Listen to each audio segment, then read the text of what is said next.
ओ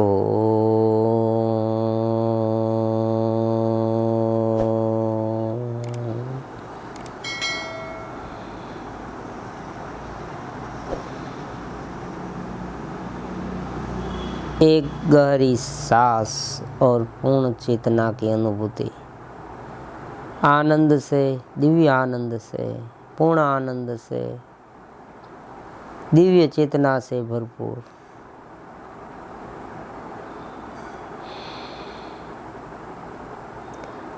कुंडलिनी जागृति के in episode में,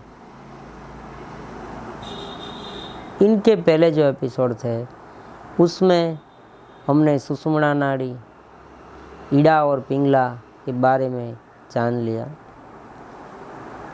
जैसे ही कुंडलिनी जो शक्ति है वो सक्रिय होती है, तुरंत ही उनका जो बहाव है वो सुषुम्ना नाड़ी के माध्यम से हमारे मस्तिष्क में एक प्रकार का चेतना का प्रवाह इनपुट करता है, एंटर करता है। मतलब कि हमारा जो माइंड है वो चेतना से भर जाता है। शुरू में ये थोड़ा होता है, फिर धीरे धीरे उनकी जो मात्रा है वो बढ़ती जाती है और साधक को निरंतर आनंद की अनुभूति होने लगती है। लेकिन यहाँ पर कुंडलिनी जग शक्ति को जागृत करने की जो बात है उसमें कुछ बाधाएं हैं, कुछ मुश्किलियाँ हैं, डिफ़िकल्टीज है। क्योंकि उसे किस तरह से जागृत किया जाए ये हमने जान ले, फिर भी जब तक हमारा माइंड और बॉडी पूरी तरह से तैयार नहीं है तब तक ये बात थोड़ी मुश्किल से हो जाएगी। शुरू में थोड़ा सा आनंद मिल भी जाएगा, लेकिन लंबे समय तक यह आनंद को टिकाना मुश्किल हो जाएगा। इसीलिए कभी कभार कोई लोग कहते भी है कि मेरी कुंडलिनी शक्ति जाग गई, मुझे ऐसे वैसे अनुभव भी होते थे, लेकिन बाद में ये सब अनुभव बंद हो गए। उनका क्या कारण है? इन सारी बातों को ध्यान में रखते हुए एक बात मैं यहाँ आपको कहता हूँ कि ये जो साधना है कुंडलिनी शक्ति को जगाने की, उनसे पहले हमें कुछ प्री करना होगा। प्री का मतलब प्राइमरी।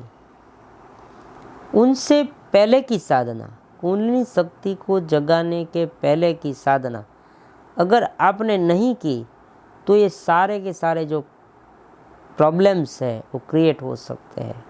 या तो कुंडलिनी शक्ति जागृत होगी और फिर से सुसुप्त अवस्था में चली जाएगी, या ऐसा भी हो सकता है कि वो जागृत होगी, दूसरी दिशा में चली जाएगी, और तीसरी संभावना यह भी है कि आपके माइंड को कुछ विचलित भी कर दें, क्योंकि प्री नहीं किया, माइंड को और बॉडी को पहले तैयार नहीं किया। प्राथमिक जो मेडिटेशन है, प्राथमिक जो प्राण की एक्सरसाइज है, बंधों का अभ्यास है, बंधों का अभ्यास में आपके पास कुछ ना कुछ एबिलिटी, आपकी जो क्वालिफिकेशन है वो होनी चाहिए। आपको कोई बड़ा रोग हो, पेट में रोग हो, या कोई ऑपरेशन किया गया हो, ब्लड प्रेशर हो, बड़ी बीमारी हो, तो बंधों का अभ्यास नहीं किया जाता। इसलिए प्रत्यक्ष मार्गदर्शन की कहा है। आगे मैं ऐसी जो अरेंजमेंट करने वाला हूँ कि आपको व्हाट्सअप कोई नंबर में आप पूरा का पूरा डिस्क्रिप्शन आपका बताऊंगे और कौन सी साधना आपको करनी है वो भी मैं आपको समझाऊंगा। लेकिन ये फ्यूचर की बात है, अभी तक पूरा सेटअप इंस्टॉल नहीं हुआ है। धीरे धीरे सब कुछ इंस्टॉल होगा और आपको इनका लाभ भी मिलने वाला है। यहाँ जब मोटा मोटा जो बात है वो भी वही मैं आपको समझाने का प्रयास करता हूँ। तो जो मेन बात है वह है प्री की। बॉडी और माइंड को डेवलप किए बिना अगर आप कुछ कार्य कुछ आगे बढ़ेंगे इसमें, तो या तो आपको कोई लाभ नहीं होगा, या आपको कोई गलत तरीके से अगर जाग गई और जाग के आपने उसका गलत इस्तेमाल किया, फिर भी नुकसान होता है। क्योंकि कर्म का सिद्धांत तो है, कोई कुंडली शक्ति को जगा दे या कोई ध्यान कर ले, कुछ भी कर ले, परमात्मा की शक्ति के आगे सब कोई नतमस्तक है। उनसे सब बड़ा कोई नहीं है, ऋषि भी नहीं है, भगवान स्वयं भी नहीं है। जो लॉ ऑफ नेचर है वो तो आपको कर्म के फल देगा ही। आप अच्छे कर्म कर रहे हैं तो आपको अच्छा फल देगा। अगर आप कुंडली शक्ति, आप ध्यान की शक्ति जागृत कर दी, आपने चेतना की शक्ति जागृत कर दी, कुंडली शक्ति जागृत कर दी, अब आप जो सोचते हैं वो धीरे धीरे होता है, ऐसा आपको मालूम हो गया। आपके पड़ोसी में से आपको कोई झगड़ा हो गया, आपने उनके बारे में कुछ गलत सोचने लगे और आप ये भी सोचे कि ऐसा ऐसा हो जाए, ये तो बहुत अच्छा नहीं है आदमी, इनका कुछ गलत हो जाए, ये भी आप सोचेंगे। तो ये पूरी की पूरी जो बात है वो क्या हुई, प्री की। आपको क्या करना है, माइंड को और बॉडी को धीरे धीरे इम्प्रूव करना है। अगर माइंड और बॉडी एक स्टेज पर नहीं आई और कुंडली जागृत हो गई तो इनका लाभ आपको न भी मिले। इसलिए अब प्री कैसे करना है, प्री में मेडिटेशन में भी प्री मेडिटेशन में मन को पूरी तरह से ब्लैंक करना, खाली करना। सोच जो है, हमारी सोच ही हमारी कमजोरी बन गई है। ज़्यादा से ज़्यादा सोचने से हमें ज़्यादा सोचने की जो हैबिट आ गई है, वह हैबिट हमें बार बार नुकसान कर रही है।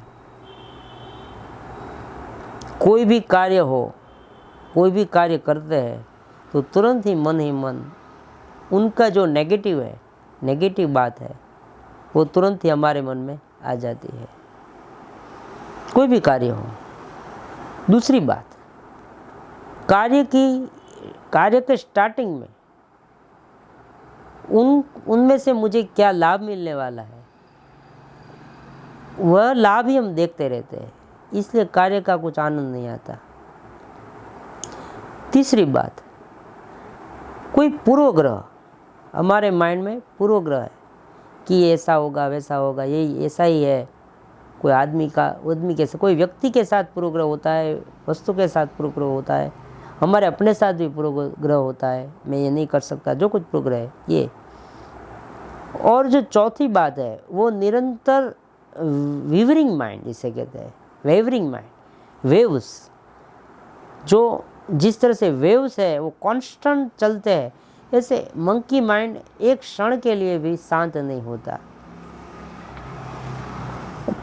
कोई आदमी, कोई भी व्यक्ति, कोई भी युवान हो, कोई भी मेल फीमेल, कोई भी हो, 10 मिनट कहीं स्थिर कांस्टेंट बैठ नहीं सकता, माइंड से भी बॉडी से, दोनों से। मैं दोनों की बात करूँगा, माइंड और बॉडी। देखो, कोई व्यक्ति बॉडी से यहाँ बैठा है, उनका मतलब ये नहीं हुआ कि वो माइंड से भी बैठा है, क्योंकि उनका माइंड कहीं और जा सकता है। माइंड को कोई बाउंडेज नहीं है, बॉडी यहाँ है और माइंड दूसरी दिशा में है, दूसरे देश में भी हो सकता है, कहीं भी हो सकता है, उनकी कल्पना कहीं भी हो सकती है। 10 मिनट तक भी आप बैठ नहीं सकते, 10 मिनट तक आप ध्यान नहीं कर सकते, तो प्री कैसे हुआ? प्री नहीं है, अब तैयारी नहीं है कुछ भी। तो प्रथम हमें धीरे धीरे ध्यान से हमारे माइंड को खाली करना है, शांत करना है। प्रत्येक दिन आधा घंटा हमें इस साधना में निकालना है। प्राणायाम में भी, प्राणायाम आजकल हम देखते हैं कि यूट्यूब में कोई किसी ने कहा कि ऐसा प्राणायाम करो, और हम करने लगते हैं।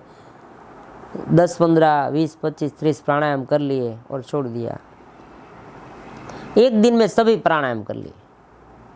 रास्ती का प्राणायाम करने को कहा किसी को, अगर कोई एक व्यक्ति था, पर्सन था, उसने यूट्यूब में या टीवी में देखा कि इस तरह से भ्रासिका प्राणायाम किया जाता है, और वो तो लग गया भ्रासिका प्राणायाम करने, कलाक 2 कलाक कांस्टेंट किया, क्या लाभ होगा? कुछ नहीं। 2 दिन 3 दिन गया, छोड़ दिया, कुछ नहीं। कुंडलिनी जागृति करनी है, मूलबंध लगाना है, तो वो तो पेट को सिकुड़ने लगा। कुछ आंतड़े में कुछ अंतर जो है उसमें भी थोड़ा नुकसान हो गया, क्या इससे ज़्यादा क्या होगा? क्योंकि योग का जो अभ्यास है वो कांस्टेंट कंसिस्टेंसी होनी चाहिए। धीरे धीरे हमारे शरीर और माइंड और प्राण को हार्मनी એટલે एक दूसरे के साथ जोड़ते हुए उसे डेवलप करते जाना है। फिर ही हम कुंडलिनी शक्ति को जागृत करें तो धीरे धीरे हमें उनका लाभ लंबे समय तक रहेगा, आजीवन रहेगा। आजीवन नहीं, हमारा जन्म और जो एनलाइटमेंट तक हम पहुंच जाएंगे, आत्मज्ञान तक। ये कुंडलिनी शक्ति की जो साधना है वो आत्मज्ञान से जुड़ी हुई है, क्योंकि जो सुषुम्ना नाड़ी में जो मेन जो हमारा कुंडलिनी शक्ति सुसुप्त अवस्था में पड़ी है वो यही समझाती है जीव को, हमको, कि हम अभी निम्न स्तर पर है। जैसे जैसे वो ऊपर उठती है उसी तरह से हमारा प्रोग्रेस चेतना का बहाव का होने लगता है। मतलब कि हमारे विचार उच्च हो जाएंगे, ये सब धीरे धीरे उच्च हो जाना चाहिए, आनंद हमें मिलने लगना चाहिए। निम्न स्तर से उच्च स्तर तक की साधना, और धीरे धीरे जब वो ब्रह्मरंध्र में आ जाए तब हम देह का भान, हमें शरीर में बॉडी भी नहीं हूँ, मन भी नहीं हूँ, मैं एक आनंद हूँ, सत्य चित आनंद हूँ, अहम ब्रह्मासि तत्वमसि, प्रज्ञान ब्रह्म, अयमात्म ब्रह्म। जैसे जो प्रज्ञा, जैसे वेद वाक्य है, महावाक्यों है, ये 4, उनकी अनुभूति हमें होने लगेगी। ये सब कुछ बात होती है, इसमें कोई शंका नहीं है, लेकिन हमारी जो स्थिति है वो पहले हमें समझनी होगी। कोई बच्चा है, उसे आप प्राइमरी कक्षा में एडमिशन करा दो और वहाँ बड़ी बड़ी बुक्स दे दो कॉलेज की, तो वो क्या कर सकेगा? नहीं कर सकेगा, वो नहीं कर पाएगा। उसे तो स्टार्टिंग में आपको धीरे धीरे भाषा सिखानी होगी, मैथमेटिक्स है, लिखना सिखाना होगा।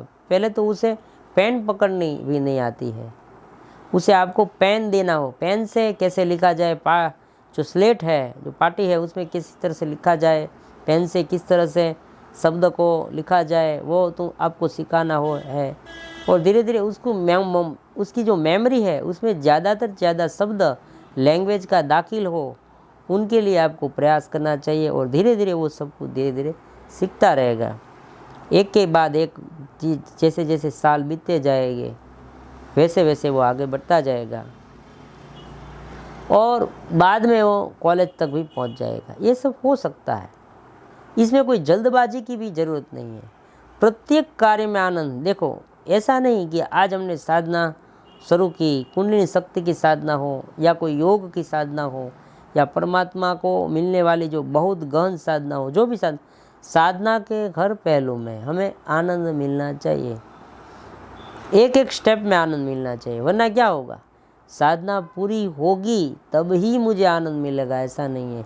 ये साधना ऐसी है कि मान लीजिए कि आज आपने प्राणायाम किया, आज धीरे धीरे मेडिटेशन किया, आपके दिमाग को, मन को खाली किया, धीरे धीरे आप भीतर गए, भीतर की यात्रा आपकी शुरू हुई और आप आत्मज्ञान में लीन होते गए। तो जैसे ही साधना शुरू की, स्टार्ट की, वहाँ से आपको कोई गिनती नहीं करनी कि इतना आनंद मिला और फिर फ्यूचर में इतना आनंद मिलेगा, ऐसा नहीं। आज से ही आनंद मिलने लगा। धीरे धीरे कैसे कैसे आप ऊपर की ओर उठते जाओगे, आगे बढ़ते जाओगे, उनका पता आपको लगना नहीं चाहिए। आपको गिनती नहीं करनी है, मैं आज इतना आगे बढ़ा, इतना आगे बढ़ा, ऐसा नहीं। धीरे धीरे आप अपने आप आगे बढ़ते जाएंगे इस साधना में। इसीलिए आज के एपिसोड में मैंने आपको ये बताया कि कुंडलिनी शक्ति, जो इडा नाड़ी, पिंगला नाड़ी, वो जो है सुषुम्ना नाड़ी में जब प्राण का वहन होता है, कुंडलिनी शक्ति हमारे जो बेस है, जो स्पाइन का जो बेस है, वहाँ पर सर्पाकार सर्पंटाइल है, तीन आटे लिए हुए उनका मुख नीचे की ओर है। जैसे ही हमारा मेडिटेशन, हमारा जो कुछ भी प्राणायाम है, हमारी जो चेतना है शुद्ध होती जाएगी, थोड़ी सी भी शुद्ध होगी तो तुरंत ही जो कुंडलिनी शक्ति है उनका मुख थोड़ा सा ऊपर उठेगा।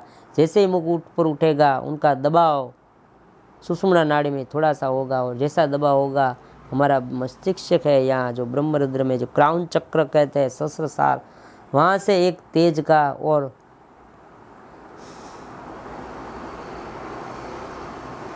आनंद का एक जो वेव्स है वो हमारे माइंड में स्प्रेड हो जाएगा, फैल जाएगा, और आनंद की अनुभूति हमें होने लगी। फिर ये साइकिल हो लगेगी, वो आनंद की जो स्प्रेड हुआ चेतना वो धीरे धीरे फिर से नीचे आएगी, फिर से ऊपर चढ़ेगी, फिर से इस तरह से हमें आनंद बढ़ता ही जाएगा। लेकिन उनके लिए माइंड को और बॉडी को फ्री की आवश्यकता है। इनके लिए क्या क्या मेडिटेशन है वो भी सिखाने वाला हूँ। शुरू में तो मुझे एक आइडिया भी आया है कि ये जो मेरे पास है भगवद गीता है, तो माइंड को प्योरिटी देने के लिए, और माइंड में जो भगवद गीता में परमात्मा ने आत्मज्ञान है, योग के बारे में, कर्म के बारे में जो कुछ भी हमें सिखाया है, तो पहले मेरी इच्छा यह है कि ये कुंडलिनी